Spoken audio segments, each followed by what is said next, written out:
जोरात आहे, हळूहळू पेटते. 3:30 वाजता हॉस्पिटलमध्ये होतो. पण धोंडे सर जोपर्यंत आमदार होणार नाही त्या मतदारसंघातून आम्ही हलणार नाही, तुम्हाला सोडणार नाही. तर ताकाला जाऊन भांड लपवायचं नाही. 60 वर्ष वय झाले मनोहर धोंडे सरांचं. महाराष्ट्राचं नेतृत्व करणारा बहुजनाचा एकमेव नेता आहे मनोहर धोंडे. ते मराठा समाजाचा जरांगे पाटलाचा 30 तारखेला ऑक्टोबरमध्ये लिंगायतांना ओबीसी आरक्षण मिळावं. लातूर जिल्ह्यातला लिंगायत ओबीसी पासून वंचित आहे. पायापासून डोक्यापर्यंत खाईल. केंद्रीय मागासवर्ग आयोगाची ह्यांना कळणार. बैठक होती सह्याद्री अतिथीगृहावर. सगळ्या नेत्यांना निमंत्रण होतं, पण एकमेव नेते उपस्थित होते, कारण ते 0 पासून 100% काम केलेलं आहे. आणि लातूर जिल्हा वंचित राहिला, त्याचं दुःख आम्हाला आहे. तुम्हाला इथं मिळाले त्याचं महत्व कळू द्या. मनोहर धोंडे सर थांबणार थांबणार थांबणार आमदारकीला. महाविकास आघाडी म्हणजे उद्धव ठाकरे गट, काँग्रेस पक्ष, शरद पवार राष्ट्रवादी काँग्रेस या गटातून सर रेस मध्ये आहेत. समजा काही झालं तरी मनोहर धोंडे सर हा आपला पक्ष असेल आणि ते या कंधार लोहा विधानसभा मतदारसंघाचे उमेदवार असतील. हे डोक्यात घ्या आणि सगळ्या समाजाला सांगा, मनोहर धोंडे सर जसा राजा शिवछत्रपती, तथागत गौतम बुद्ध, डॉक्टर बाबासाहेब आंबेडकर, साहित्यरत्न अण्णाभाऊ साठे, पुण्यश्लोक अहिल्याबाई होळकर जसं 18 पगड जातीला घेऊन चालले, तसं महात्मा बसवेश्वरांनी सुद्धा 12व्या शतकामध्ये 770 जातीतल्या त्यावेळेस लिंग बांधायचं होतं, लिंगायत करायचं होतं. बसवेश्वराला पहिल्या वचनात विचारतात तुम्ही कोण, तर ते सांगतात मातांग चन्नय्याचा पुत्र डोहर कक्कय्या माझे आजोबा आहे.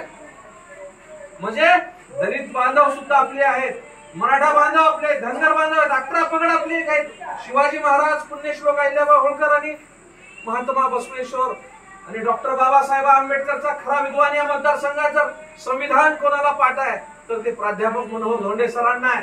कारण ते म्हणले होते मराठा आरक्षण उलटून देऊन, मुख्यमंत्र्यांच्या दरबारात देऊन हा ओबीसी मराठ्यांचा प्रश्न सुटणार नाही. संविधानाच्या चौकटीत बसून संसद भवनातून खासदाराच्या बहुमताने हा मराठा आरक्षणाचा प्रश्न सुटू शकतो, अन्यथा मराठ्यांना आरक्षण भेटू शकत नाही असं स्पष्ट. तानाजी पाटील 30 ऑक्टोबरला मेळाव्यामध्ये 50,000 लोक होते. त्या ठिकाणी धोंडे सरांनी घोषित केले, आम्ही बोलू नका म्हणले. मी का बोलू नये? डॉक्टर बाबासाहेब आंबेडकरचा विचार सगळ्याला दिलेला आहे, संविधानामधून हक्क दिलेला आहे आणि एक फार पुण्याची गोष्ट आपल्याला करायची आहे. त्यामुळे महादेवाच्या मंदिरात तुम्ही संकल्प करा. मतदान गुप्तच राहते, गुप्त सांगायचं कानाला. मनोहर धोंडे सरांचं चिन्ह काय तुम्हाला कळतंयच, कारण कवठ्याला फार मोठा मेळावा होणार, इथेही मोठी बैठक होईल. परंतु सगळे कीर्तनकार म्हणले सरांना की आम्हालाही आमचे भक्तगण आहेत, आम्ही कीर्तन करतो आणि आम्हालाही या मतदारसंघामध्ये जाऊन प्रबोधन करायचं आहे.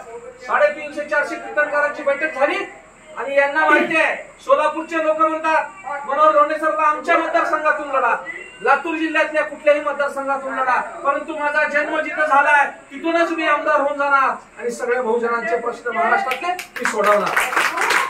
त्यामुळं एक माणूस काय करू शकतो, इथं कोणाचेच कॉन्टॅक्ट नव्हतं. बरोबर आहे, बोलायला काय हरकत नाही. आता शूटिंग करू नका, बंद करा. इथं कोणीच नव्हतं काटकळ